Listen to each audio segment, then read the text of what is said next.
बहुत समय पहले, जब धरती पर शांति थी और मनुष्यों के हृदय में धर्म की लौ प्रज्वलित थी, उसी काल में एक राजा थे, वैवस्वत मनु। हर सुबह वे नदी किनारे पहुंचते और जल के स्पर्श से अपनी साधना आरंभ करते। वातावरण शांत था, हवा ठहरी हुई, मानो संसार किसी रहस्य की प्रतीक्षा कर रहा हो। उसी क्षण कुछ अनोखा हुआ। मनु ने जैसे ही जल में हाथ डाला, एक छोटी सी मछली एक चमत्कार की तरह उनके हाथों में आ ठहरी। उसकी देह से मधुर प्रकाश निकल रहा था।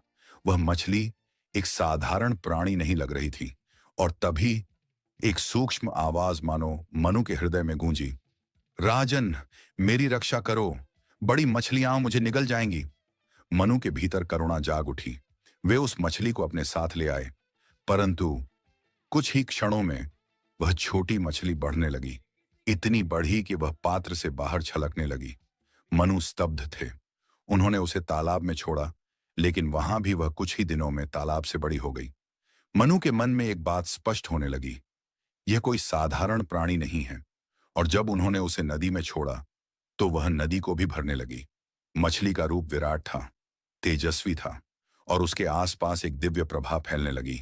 और फिर जल को चीरते हुए उस मछली का स्वरूप बदलने लगा। वह थे स्वयं भगवान विष्णु, मत्स्य अवतार के दिव्य रूप में। मनु के चरण अपने आप भूमि से स्पर्श हो गए। हृदय भक्ति से भर उठी। भगवान बोले, मनु, समय निकट है। एक महाप्रलय आने वाला है, जो समस्त संसार को जल में विलीन कर देगा।